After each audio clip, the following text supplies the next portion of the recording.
दोस्तों, स्वागत है आपका मूवी स्टॉक चैनल में। आज मैं आपके लिए जो मूवी लेकर आया हूँ वो बहुत ही कमाल की मूवी है और आपको बहुत ही पसंद आने वाली है। इस मूवी में जो अहम किरदार है वो अपनी बीती हुई जिंदगी का सब कुछ भूल जाता है। अब वो अपना सब कुछ याद रखने के लिए जगह जगह नोट्स बनाकर रखता है और इस बीमारी के चलते डॉक्टर्स उस पर एक ट्रायल भी करते हैं और स्ट्राइक के चलते उसे अपना माइंड भी एक्टिव रखना है। दोस्तों, ये बंदा पहले इंस्पेक्टर हुआ करता था, फिर वो अपने मन को एक्टिव रखने के लिए अपने एक बीते हुए केस की फिर से छानबीन करना शुरू करता है और ये छानबीन करते करते उसे अपनी लाइफ का सब कुछ याद आ जाता है। ये मूवी एक नए कॉन्सेप्ट पर है और डेफिनेटली आपको पसंद आने वाली है। तो बिना समय गवाए कहानी शुरू करते हैं।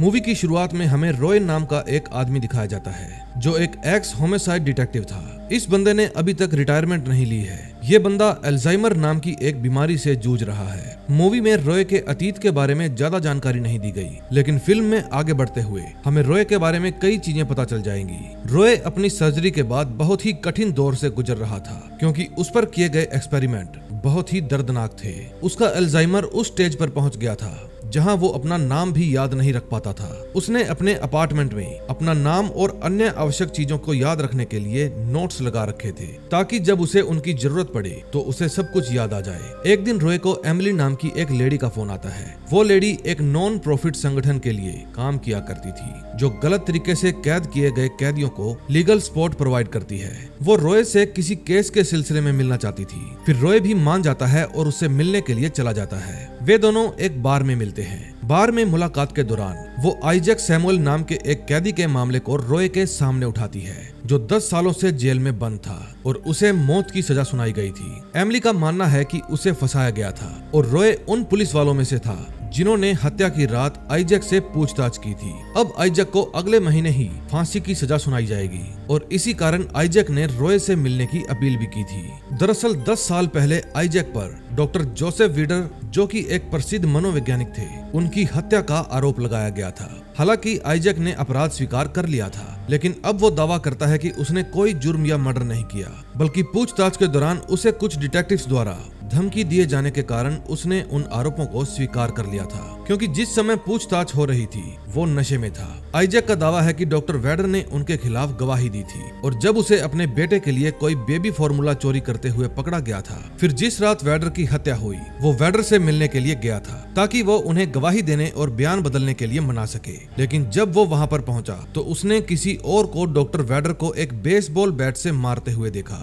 उसने उस हत्यारे का चेहरा नहीं देखा और जैसे ही उसे मौका मिला वो वहाँ से भाग गया क्योंकि वो बहुत ज्यादा डर गया था और जब वो घर आया तब वो नशे में था। लेकिन वेडर की मौत के बाद उसका नशा उतर चुका था। उसके बाद रॉय जेल में आइजैक से मिलने के लिए जाता है। आइजैक उसे सच्चाई का पता लगाने के लिए कहता है। तभी रॉय को आइजैक की रिक्वेस्ट काफी कन्विंसिंग लगती है और साथ ही वो सोचता है कि उसने अपनी यादें खोने से पहले क्या अपना काम ठीक ढंग से किया था या नहीं, और इसी कारण वो इस 10 साल पुरानी जांच को फिर से खोलने का फैसला करता है ताकि असली सच का पता लगा सके। रॉय के डॉक्टर्स ने उसे अपने दिमाग को उत्तेजित और दिमाग को जोर देने वाली एक्टिविटीज में लगाने के लिए कहा था, जिसके कारण वो इस री इन्वेस्टिगेशन को एक जरूरी और उपयोगी मौके के रूप में देखता है। जब वो फाइलों को देखता है तो अपने और अपने साथियों द्वारा पहले की जांच में लूप होल और खामियों को देखता है। फिर वो सोचता है कि उसने ऐसी गलतियां क्यों की होंगी। फिर वो अपने साथी जिमी रेमिस से मिलने जाता है। जिमी रॉय को देखकर बहुत खुश होता है, लेकिन जैसे ही वो वेडर की हत्या के बारे में उससे बात करता है उसकी मुस्कान फीकी पड़ जाती है। फिर जिमी उसके सामने दिखावा करने लगता है कि उसे इस केस के बारे में कुछ भी याद नहीं है। फिर रॉय बताता है कि फाइलों के अनुसार रिचर्ड किन के फिंगरप्रिंट्स घर में हर जगह पाए गए थे, लेकिन उन्होंने उसे पूछताछ के लिए कभी बुलाया ही नहीं था। फिर जिमी जवाब देता है कि उन्हें इसका पालन करने की जरूरत नहीं थी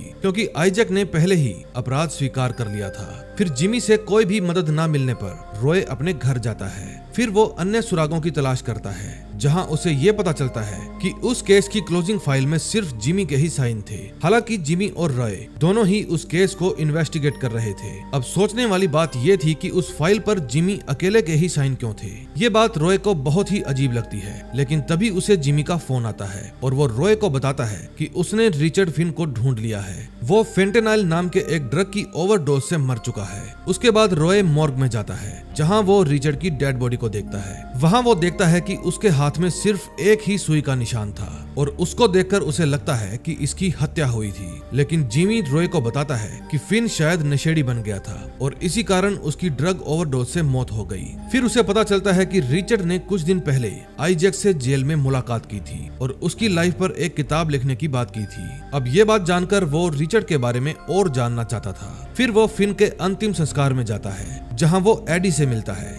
जो कि फिन का भाई था। वो रॉय को रिचर्ड की किताब बुक ऑफ मिरर्स का हाथ से लिखा गया ओरिजिनल पेपर देता है। एडी रॉय को रिचर्ड के बारे में ज्यादा अच्छी बातें नहीं बताता और वो समझ जाता है कि एडी रिचर्ड से नफरत करता है। फिर रॉय उससे पूछता है कि क्या रिचर्ड नशीली दवाओं का सेवन करता था, लेकिन वो साफ मना कर देता है कि ऐसा बिल्कुल भी नहीं था, वो कभी भी ड्रग्स नहीं लेता था। ये बात रॉय को बहुत ही अजीब लगती है और उसे लगने लगता है कि सच में ही किसी ने उसको मारा है। फिर वो घर जाकर उसके भाई द्वारा दी गई बुक को पढ़ने लगता है। वो बुक रिचर्ड की लाइफ की एक ड्रामेटिक बायोग्राफी थी जब वो वाटरफोर्ड कॉलेज में डॉक्टरेट की पढ़ाई कर रहा था। उस किताब में उसकी पुरानी लवर लोरा बेंस के साथ उसके रोमांस के बारे में भी बताया गया था, जो कि बाद में जुनून और पागलपन में बदल गया था। रिचर्ड लोरा से कॉलेज में एक साइकोलॉजी सेमिनार में मिला था। लोरा एक साइकोलॉजी की छात्रा थी और एक शाम उसका तुरंत ही उसके साथ कांटेक्ट हो गया और उस शाम के बाद लोरा और रिचर्ड कभी भी अलग नहीं हुए। रिचर्ड को लगता था कि वो लोरा के साथ पूरी दुनिया जीत सकता है क्योंकि लोरा बहुत ही बुद्धिमान लड़की थी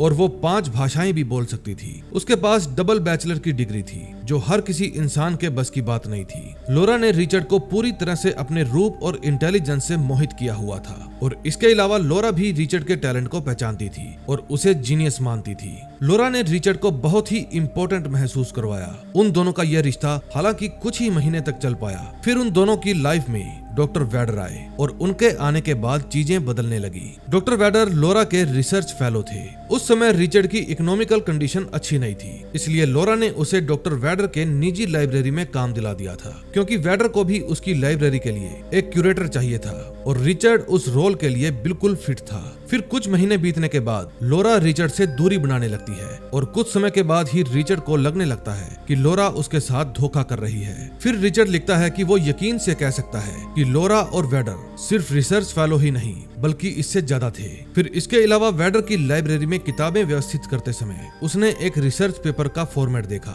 जिसका नाम था द मिरर ऑफ इफेक्ट। उस पेपर में मौजूद वो काम और रिसर्च वैडर की थी, लेकिन वैडर के नाम के नीचे लोरा ने अपना नाम लिखा हुआ था, जो एक बहुत ही अजीब बात थी। ऐसा लग रहा था कि लोरा उस रिसर्च के पब्लिश होने के लिए बहुत ही उत्सुक थी। फिर अपनी मौत से पहले वैडर ने रिचर्ड से लोरा को देखना और उससे बातें करना बंद करने के लिए कहा। उसको लगता था शायद रिचर्ड उसकी बात मान जाएगा, लेकिन रिचर्ड ने ऐसा कभी नहीं किया और वो लोरा से बात करने का मौका ढूंढता रहता था। कुछ समय बाद वैडर की हत्या कर दी गई और आइजैक पर उस अपराध का आरोप डाल दिया गया। रिचर्ड ने पता लगाया कि लोरा ने वैडर के वकील के दावे के खिलाफ लड़ाई भी लड़ी थी कि द मिरर इफेक्ट पेपर उसकी खुद की रिसर्च थी और जब तक कि वो पूरी तरह से गायब नहीं हो गई। इसके बाद रॉय देखता है कि रिचर्ड की बायोग्राफी अचानक से एंड हो जाती है क्योंकि रिचर्ड ने उसे कभी पूरा किया ही नहीं था। हालांकि वो अंत में बताता है कि लोरा के पास वैडर को मारने का मोटिव हो सकता था। अगले सीन में हम रॉय और जिमी को देखते हैं जो एक बार में मिलते हैं। वहाँ रॉय जिमी को बताता है कि उन्हें जल्द ही लोरा को ढूंढना होगा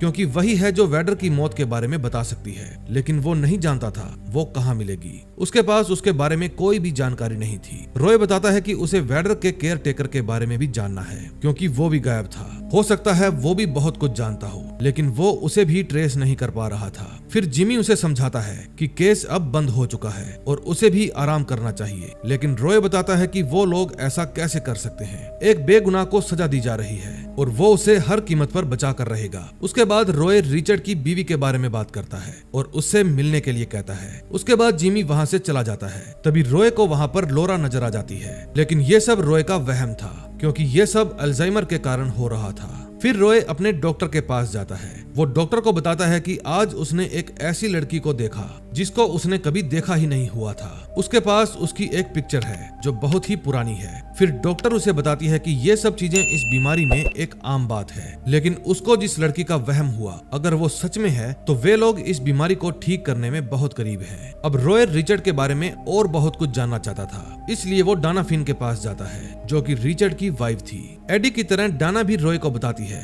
और दावा करती है रिचर्ड नशेड़ी नहीं था और वो हमेशा ड्रग्स से दूर रहता था। हालांकि उसे कभी कभी शराब पीने की आदत थी, जो एक आम बात है। डाना को लगता है कि रिचर्ड की मौत कोई एक्सीडेंट नहीं था। फिर वो रॉय को एक लेडी के बारे में बताती है जिसका नाम एलिजाबेथ था। वो बताती है कि उस लेडी का उसके हस्बैंड की मौत के साथ जरूर कुछ लेना देना है और उसे ऐसा इसलिए लगता था क्योंकि उसने एक बार रिचर्ड को एलिजाबेथ के साथ बहुत ही बुरे तरीके से बहस करते हुए देखा था। उसने पहले कभी भी ऐसा नहीं देखा कि रिचर्ड ने कभी किसी के साथ इस तरह से बहस की हो, चाहे वो कितना भी परेशान क्यों ना हो। उसके बाद रॉय इंटरनेट पर एलिजाबेथ को ढूंढ लेता है और उसे पता चलता है कि एलिजाबेथ कोई और नहीं बल्कि लॉरा बेंस ही थी। अब उसने अपनी नई पहचान बना ली थी एलिजाबेथ के नाम से।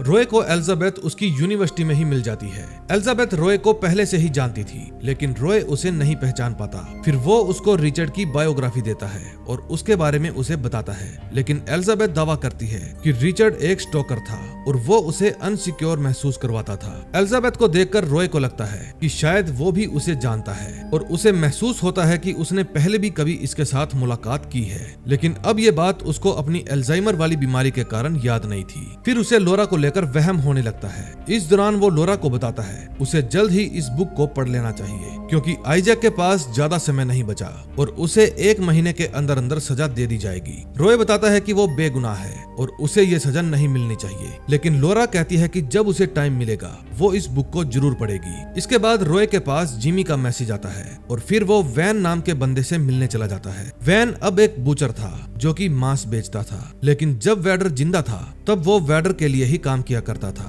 और उसके घर का रख रखाव किया करता था। फिर वैन ये भी बताता है कि वैडर से मिलने के लिए बहुत ही बड़े बड़े लोग आया करते थे क्योंकि वो एक फेमस रिसर्चर था और उसकी रिसर्च लोगों के काम आती थी। वैन बताता है कि वैडर ने इस दौरान एक नई दवा बनाई जिसका यूज PTNCD नाम की बीमारी के लिए किया जाता था। वो बताता है कि वैडर ने इस दवा के ट्रायल में वैन को ही वॉलंटियर बना दिया था। उसने ये दवा इसलिए बनाई क्योंकि वो एक फार्मर सोल्जर था जो इराक युद्ध में लड़ाई लड़ चुका था। वो खुद PTSD नामक बीमारी से पीड़ित था, जो उस दवा के परीक्षण के लिए एक परफेक्ट कैंडिडेट था। फिर वैन तुरंत ही दवा आजमाने के लिए सहमत हो जाता है, लेकिन उस दवा के साइड इफेक्ट्स इतने गंभीर थे कि वो उस दवा को जारी नहीं रख सका। वैन का कहना है कि उसके पास वैडर के खिलाफ कोई ऐसी भावनाएं नहीं थी जो उसको उसका मर्डर करने के लिए मजबूर कर दे। अब रॉय किसी पर भी भरोसा नहीं कर सकता था। तभी वैन बताता है कि एक दिन उसने रिचर्ड, लॉरा और वैडर को एक दूसरे से लड़ते झगड़ते हुए देखा था। वैन ये भी मानता है कि वैडर औरतों का बहुत ही शौकीन था। आए दिन घर पर बहुत सी ऐसी औरतें आया करती थी जो वैडर के साथ इंटीमेट हुआ करती थी। वैडर उन औरतों के साथ इंटीमेट होकर उनकी वीडियोस भी बनाता था। एक बार उसने भी वीडियो देखी थी। फिर रॉय पूछता है कि क्या वैडर ने लॉरा का भी शोषण किया था, लेकिन वो बताता है कि लॉरा सिर्फ वैडर की लैब असिस्टेंट थी, उससे ज्यादा कुछ और नहीं। फिर वैन ये भी बताता है कि एक दिन जब वो शराब पीने के लिए गया तो उसकी मुलाकात एक लेडी से हुई जिसका नाम डायना था और उसने उसके साथ कुछ टाइम गुजारा था। डायना को भी उसने उन वीडियोस में देखा था जो वैडर ने बनाई थी, यानी वैडर डायना के साथ भी इंटीमेट हो चुका था और उसके साथ भी उसका अफेयर चल रहा था। वैन ने रिचर्ड द्वारा लिखी गई अपनी बायोग्राफी में किए गए कुछ क्लेम्स की पुष्टि की, जो रॉय के लिए एक अच्छी बात थी। इसके बाद रॉय वहां से चला जाता है, लेकिन तभी वैन किसी को कॉल करता है और उसे अभी तक की सारी खबर दे देता है। तभी हम लॉरा उर्फ एलिजाबेथ को देखते हैं। वो रिचर्ड की बायोग्राफी पढ़ने के बाद क्लियर करती है कि ये बायोग्राफी पूरी तरह से काल्पनिक है और इसमें जो कुछ भी लिखा है वो सरासर झूठ है। एलिजाबेथ दावा करती है कि रिचर्ड की बायोग्राफी या तो बहुत ही बनावटी थी या फिर उसने अपनी कहानी को फिक्शनल बना दिया। वो रॉय को बताती है कि इसी कारण उसके शब्दों पर भरोसा नहीं किया जा सकता और उसका वैडर के खून से कोई लेना देना नहीं है। इसी दौरान हम घर के बाहर जिमी को देखते हैं जो रॉय को स्टॉक कर रहा था। फिर जब रॉय मार्केट में जाता है तो वहाँ पर एक गाड़ी आती है जिसमें बैठा वैन रॉय को मारने की कोशिश करता है, लेकिन रॉय अपनी गन से उसे मार गिराता है। अब रॉय समझ जाता है कि वो सही ट्रैक पर है क्योंकि ये सब घटनाएं उसे इस केस से दूर करने की कोशिश कर रही थी और अब वो पूरी तरह से श्योर हो गया था कि आइजैक ने वैडर का कत्ल नहीं किया, वो बेगुनाह है और कोई तो है जो इस राज को दबाना चाहता है। उसे ऐसा लगता है कि इन सब चीजों के पीछे लोरा का हाथ होगा, जो लोगों को आसानी से मैनिपुलेट कर सकती है। फिर कहानी फ्लैशबैक में जाती है, उस समय में जब रॉय और जिमी वैडर के कत्ल की इन्वेस्टिगेशन कर रहे थे। इस दौरान हम देखते हैं कि जिमी रॉय को बताता है कि उन्होंने वो केस सॉल्व कर लिया है और असली कातिल को पकड़ लिया है। ये बात सुनकर रॉय के चेहरे पर मुस्कान आ जाती है और फिर वो केस बंद कर दिया जाता है। लेकिन केस बंद होने के बाद भी जिमी किसी उलझन में था। अब कहानी प्रेजेंट में आती है। रॉय जिमी के पास जाता है और खुद पर हुए हमले के बारे में बताता है। फिर जिमी कहता है हो सकता है वैन ही कातिल हो, क्योंकि वो नहीं चाहता था कि रॉय अपनी इन्वेस्टिगेशन जारी रखे और उसे पकड़ ले। जिमी बताता है कि उन लोगों को वैन की उस गाड़ी से ड्रग मिली थी, वही ड्रग जिसके कारण रिचर्ड की मौत हुई थी, और हो सकता है कि उसे भी वैन नहीं मारा हो। लेकिन रॉय का मानना कुछ और ही था। वो बताता है कि वैन के पास रिचर्ड को मारने का कोई मोटिव ही नहीं था और ना ही वैडर को मारने का। रॉय बताता है कि रिचर्ड की बुक के हिसाब से वैडर को लोरा ने मारा था। रॉय जिमी की सारी बातों को अपने एक ही सवाल से रिफ्यूज कर देता है, आखिर क्यों? रॉय को लगता है कि इन सब के पीछे कोई और शातिर दिमाग है जो अभी भी उसकी पकड़ से बाहर है। जिमी देखता है कि रॉय उसकी किसी भी बात को नहीं मान रहा। फिर रॉय जिमी से ये भी पूछता है कि क्या उन्होंने इस केस के दौरान ईमानदारी से काम किया था या नहीं, क्योंकि उसे ये सब याद नहीं था। फिर वो पूछता है कि पिछले 30 सालों में उन्होंने जितने भी केस सोल्व किए, उन सब की फाइल क्लोज करने से पहले हम दोनों ही साइन किया करते थे, लेकिन वैडर केस फाइल में सिर्फ तुम्हारे ही साइन क्यों थे? ये बात सुनकर जिमी भड़क जाता है और उसे लगता है कि रॉय उस पर ही शक कर रहा है। फिर वो रॉय को भला बुरा कहने लग जाता है और वहाँ से चला जाता है। इसके बाद रॉय अकेले ही वहाँ पर शराब पीने लगता है और इस केस के बारे में सोचने लगता है कि आखिर कातिल है कौन। तभी रॉय को छोटे छोटे फ्लैशबैक आने लगते हैं, जहां वो एक बार में एक बारटेंडर से किसी लेडी के बारे में पूछताछ कर रहा था और ये फ्लैशबैक उसे लगातार आ रहे थे। फिर वो बहुत ज्यादा शराब पीने लगता है। अगले सीन में हम देखते हैं रॉय को सुसैन नाम की एक वकील का फोन आता है और वो उसे अपने पास आने को कहती है, क्योंकि उसके पास कोई महत्वपूर्ण जानकारी थी। फिर जब रॉय सुसैन के पास जाता है तो उसे पता चलता है कि वैडर की मौत से पहले जो बुक वैडर ने लिखी थी उस पर लोरा ने अपना हक जताया था। ये बात सुनकर रॉय अब पूरी तरह से श्योर हो जाता है कि वैडर की मौत में लोरा का ही हाथ है, क्योंकि जैसे ही वैडर की मौत हुई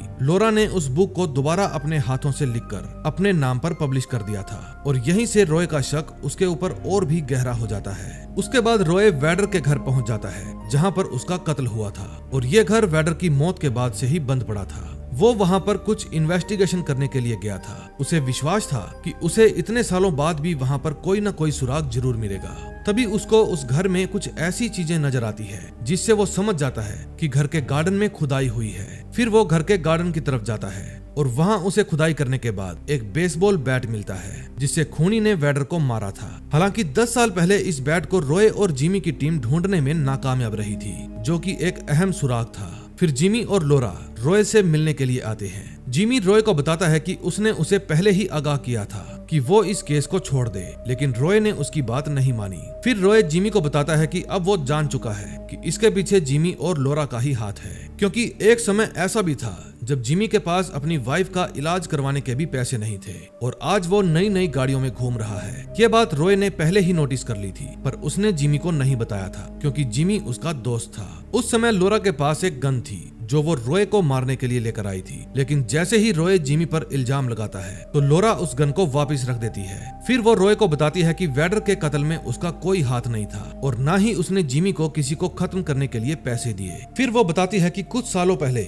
उसके पास रिचर्ड का फोन आया था और वो उसे ब्लैकमेल कर रहा था। उसने कहा कि उसने ही वैडर का कत्ल किया है ताकि वो उसकी बुक हासिल कर सके और इसी कारण लोरा ने जिमी को पैसे देकर रिचर्ड का कत्ल करवा दिया था। फिर जिमी रॉय को बताता है कि ये महिला बहुत ही ज्यादा शातिर है जो लोगों को आसानी से मैनिपुलेट कर लेती है और रॉय के ऊपर वैन के द्वारा हमला करने का प्लान भी लोरा का ही था। ये बात सुनने के बाद लोरा अपनी गन निकाल लेती है और जिमी को वहीं पर शूट कर देती है, लेकिन मरने से पहले जिमी भी लोरा को शूट कर देता है। जिमी अभी मरा नहीं था, वो घायल होकर वहीं पर पड़ा था। फिर वो अपने दोस्त रॉय को देखकर इमोशनल हो जाता है और बताता है कि ये सारी चीजें उसने सिर्फ और सिर्फ उसके लिए ही की थी और फिर वो मर जाता है। अब इस केस को रॉय ने अल्जाइमर होने के बाद भी सुलझा लिया था और आइजैक को भी रिहा करवा लिया था। अब इस केस में अपराधी के तौर पर लोरा को कन्विक्ट किया गया। अब रॉय इस केस को सॉल्व करने के बाद बहुत ही ज्यादा खुश था क्योंकि उसने एक इनोसेंट आदमी को सजा से बचा लिया था और उसकी ये जीत बहुत ही बड़ी थी। शायद अब रॉय धीरे धीरे ठीक हो रहा था और उसकी यादाश्त भी वापस आने लगी थी। फिर घर जाकर वो अपनी और अपनी बीवी की टूटी हुई तस्वीर के कांच को साफ करने लगता है और तभी हमें पता चलता है कि उसकी बीवी कोई और नहीं बल्कि डायना थी और वो उसको देखकर बुरी तरह से चौंक जाता है। उसे ये भी याद नहीं था कि उसकी बीवी कैसी दिखती थी। अब उसको पुरानी बातें याद आने लगती हैं और उसे ये भी याद आता है कि वो लोरा से एक पब में मिला था जहां लोरा ने वैडर के खिलाफ उसको भड़काया था, क्योंकि वैडर का अफेयर उसकी बीवी डायना से चल रहा था। लेकिन रॉय को लोरा की किसी भी बात पर यकीन नहीं था। जब लोरा उसे सबूत देती है जिसके अंदर डायना और वैडर की वही एमएमएस क्लिप थी जो वो अक्सर लड़कियों के साथ संबंध बनाते वक्त शूट कर लिया करता था, तो वो गुस्से में आ जाता है। फिर वो वैडर के घर पहुंच जाता है जहां वो बेसबॉल से उसे जान से मार देता है। जी हाँ दोस्तों, वैडर का असली कातिल कोई और नहीं बल्कि ये खुद था। इतने दिनों से वो जिस कातिल को ढूंढ रहा था वो कातिल ये खुद था और इसे पता भी नहीं था, क्योंकि अक्सर उसे कुछ याद नहीं रहता था। अब उसे समझ में आ जाता है कि जिमी भी उसे बार बार यही कह रहा था कि उसने जो भी किया सिर्फ तुम्हारी हेल्प करने के लिए किया। फिर रॉय ने ही उस बेसबॉल बैट को छुपा दिया था। जिमी ने ही रॉय को बचाने के लिए आइजैक को फंसा दिया था। लेकिन रॉय जो एक अल्जाइमर से पीड़ित था, उसने आइजैक के लिए असली कातिल को ढूंढने के लिए दिन रात एक कर दिए और उसी की वजह से आइजैक अब आजाद था। सब कुछ जानने के बाद रॉय अपने आप से ही नफरत करने लगता है और उसे बहुत ही ज्यादा गिल्ट फील होता है। अब लास्ट सीन में हम देखते हैं रॉय अपनी गन ले लेता है और खुद को ही खत्म करने का मन बना लेता है और इसी के साथ इस मूवी का एंड हो जाता है। तो दोस्तों, अगर आपको ये मूवी अच्छी लगी हो तो प्लीज वीडियो को लाइक करके हमारे चैनल को सब्सक्राइब कर देना। हम मिलेंगे ऐसी ही बेहतरीन मूवीज के साथ। Till then, bye bye.